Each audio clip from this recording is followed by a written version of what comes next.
The Galactic Council chamber hummed with the low murmurs of 100 alien delegates, their voices dripping with amusement.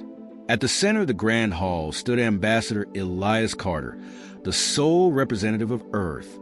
He could feel the weight of their gazes, mocking, dismissive, filled with scorn. The Vothari representative, a towering reptilian with gleaming emerald scales, leaned forward. His voice slithered through the air, thick with condescension. "And what, exactly, does your species offer the Galactic Council? Agriculture? Labor?" A quaint sense of optimism. Laughter rippled across the chamber, a chorus of smug superiority. The older species had seen countless newcomers before, some conquered, some assimilated, but none had ever stood as equals. Humanity, to them, was just another primitive race, fresh off its homeworld, daring to ask for a seat at the table. Elias didn't flinch. He had expected this. The arrogance of long-lived species, the dismissal of anything they deemed weak. He adjusted his tie, a human affectation that seemed to amuse the council even more, and smiled. "It's interesting," he began, his voice steady, measured. "You all mock us, yet not one of you has asked the most important question." The room fell into a curious silence. The Vothari narrowed his yellow eyes. "And what question is that?" Elias let the pause linger, scanning the chamber, letting them stew in their own overconfidence. Then he spoke. "Do any of you actually understand what makes humanity unique?" Scoffs echoed from the delegates. A six-armed bureaucrat from the Vran Dominion waved a dismissive appendage. "We understand well enough. You are short-lived, biologically unimpressive, and lack any notable psionic or genetic enhancements. Your technology is generations behind ours. What else is there to know?" Elias chuckled. "That's the mistake every empire has made before they lost a war they thought was already won." The room stiffened. He had their attention now. The Vothari bared his fangs in amusement. "You speak as if your kind has ever faced an opponent like us." Elias tilted his head. "Not yet." His voice carried no bravado, no empty challenge. Just a simple, undeniable truth. Another delegate, an elder from the Korvathi, an amphibious species known for their scholars, regarded Elias with mild curiosity. "Then enlighten us, human. What makes your people believe they deserve a place among us?" Elias nodded. Gladly, he straightened, his confidence unshaken. "You all measure strength in terms of raw power, brute force, technological superiority, the length of your lifespans. But you fail to see the one thing that has allowed humanity to defy extinction, outlast impossible odds, and turn weaknesses into strengths." He leaned forward, voice calm, deliberate. "Adaptation." Silence followed. The council had expected arrogance, desperation, even groveling. But not this. Elias folded his hands behind his back. "And that is why you will regret underestimating us." Murmurs spread through the chamber, uncertain, unsettled. Elias could see it now, the first cracks forming in their confidence. But doubt alone wouldn't be enough. He needed them to understand, to truly grasp why humanity was different. "You call us weak," he continued, his voice calm, unwavering, "because we lack claws, fangs, natural armor. You call us short-lived, as if that's a flaw. You see our fragile bodies and assume we are fragile creatures." The Vothari ambassador sneered. "You are." Elias met his gaze without flinching. "Then tell me, ambassador, why is it that your people, with all their strength, have never had to fight for survival? Why is it that you evolved in stable environments, where food was plentiful, where your dominance was never challenged?" A flicker of uncertainty crossed the reptilian's face. Elias pressed forward. Humanity was born into chaos. Ice ages, famines, plagues, predators stronger and faster than us. We weren't the biggest, the strongest, or the deadliest, but we endured, because while nature gave you superiority, it forced us to create it for ourselves. The Korvathi scholar stroked his chin thoughtfully.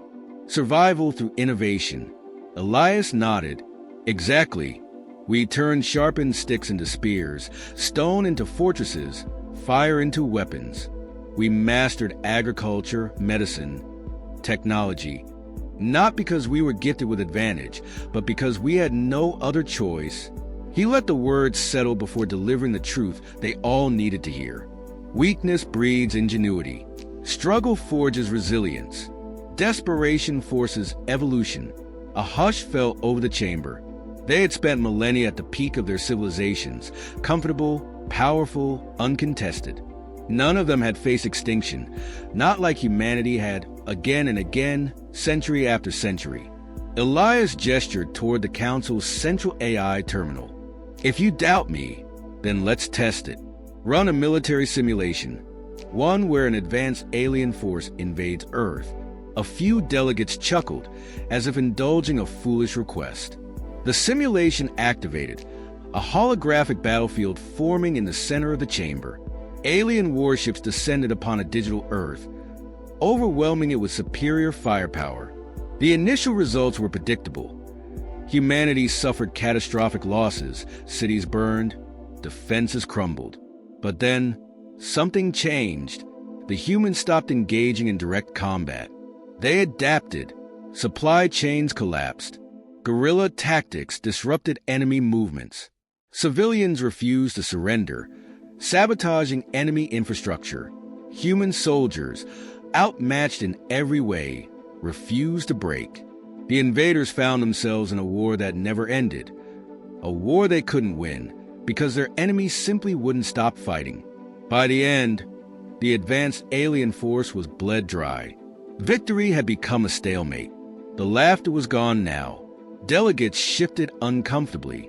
Elias let the silence stretch before speaking. You see, gentlemen, we don't need to be stronger than you. We just need to outlast you. And history has proven that we always do. The silence in the chamber was heavy now. The amusement, the mockery gone. What replaced it was something far more valuable. Doubt. The Vothari ambassador scowled. You expect us to believe that endurance alone makes your kind a threat. Elias smiled, but there was no warmth in it. No, endurance is just the beginning. He stepped forward, letting his voice carry across the hall. What makes us truly dangerous isn't just how we fight. It's how we win without fighting at all. The Korvathi scholar leaned forward. Elaborate, Elias clasped his hands behind his back. Every species here wages war in the same way. Overwhelming force, superior firepower, crushing your enemy into submission. It's all very predictable. He shook his head. Humans don't play by those rules. The holographic display flickered, shifting from battlefield simulations to historical records. Empires collapsing, governments overthrown, entire civilizations reshaped, not through war, but through something far more insidious. Do you know how many times we've conquered without firing a shot? Elias gestured toward the screen. We've toppled regimes through subterfuge. We've turned enemies into allies, made rivals dependent on our resources, our trade, our culture, until they couldn't survive without us. He met the Vothari's glare without hesitation. We don't need to break you. We just need to make you need us more than we need you. The reptilian bared his fangs. You think words and trade agreements make you powerful? Elias chuckled. They've won us more battles than war ever could. His expression hardened. You believe strength comes from weapons. We believe it comes from influence. Control the battlefield, and you win a war. Control the economy, and you win a civilization. The council chamber was no longer filled with dismissive stares. Now, there was something else, a quiet, creeping realization. Elias let them think on it for a moment before delivering the final blow. And while you were busy laughing at us, we've already begun. A flick of his wrist, and the display changed again. Treaty documents, secret negotiations, alliances quietly forged between humanity and smaller, overlooked species. 15 of them. Gasps rippled through the chamber. The Vothari's claws dug into the armrest of his seat. Impossible. Elias turned toward him, unshaken. You thought we came here alone." His voice was calm, but there was an edge to it now. "You assumed we were asking for your approval. We weren't. We were giving you a choice." Tension crackled through the air. Every delegate now understood the stakes.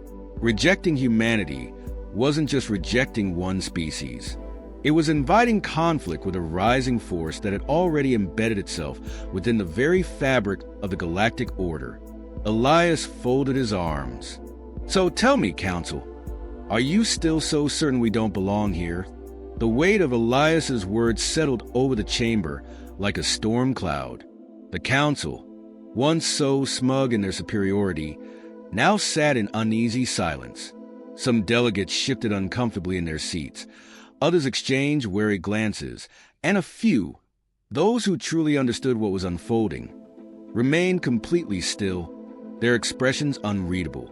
The Vothari ambassador's claws scraped against the polished surface of his podium. His arrogance had not vanished, but something else had taken root in its place. Hesitation. "This changes nothing," he growled, though his voice lacked the same certainty as before. "You're still a young race. Your influence is limited. Your alliances are fragile." Elias exhaled softly, almost as if he pitied them. "Fragile?" He gestured toward the holographic display once more, where the names of humanity's new allies flickered in bold letters. 15 species. Economically integrated, militarily coordinated, politically aligned. He let the implications sink in before adding, and growing, a delegate from the Orvos Dominion, a species known for their cautious diplomacy, spoke up. "How long?" Her amphibious voice was barely above a whisper, but it carried through the chamber like a gunshot. "How long have you been planning this?" Elias tilted his head slightly, the barest hint of a smile playing at the corners of his lips. "From the moment we realized you would never take us seriously." A ripple of unease swept through the council. This wasn't desperation. It wasn't bravado. This was strategy, carefully, patiently executed. The Korvathi scholar, always the most perceptive, let out a long breath. "You never needed our approval." It wasn't a question. It was an admission of truth. Elias nodded. "Correct." He stepped forward, scanning the room, making sure every single delegate understood. "We're not here to beg for a seat at your table. We're here to change the shape of the table itself." A low murmur swept through the chamber. The realization was sinking in deeper and deeper. Humanity had come to this council not as inferiors seeking acceptance, but as architects of something new, something bigger than the old powers had ever anticipated. The Vothari's fangs clenched, and if we refuse to acknowledge you, Elias's eyes locked onto his unwavering, then you refuse at your own peril. His voice remained calm, but there was no mistaking the finality in his tone. The tides have already shifted. The alliances are already formed, whether you accept us or not. Humanity is here to stay. Silence. Deep. Absolute. Then, slowly, the Orvos delegate pressed a single button on her podium. A light flickered green. A vote in favor. One by one, others followed. The Korvathi, the Xylith, the Taveran. Some did so out of genuine recognition. Others, out of pure pragmatism. But the result was the same. Elias stood tall, watching as the Galactic Council finally acknowledged reality. Humanity had arrived.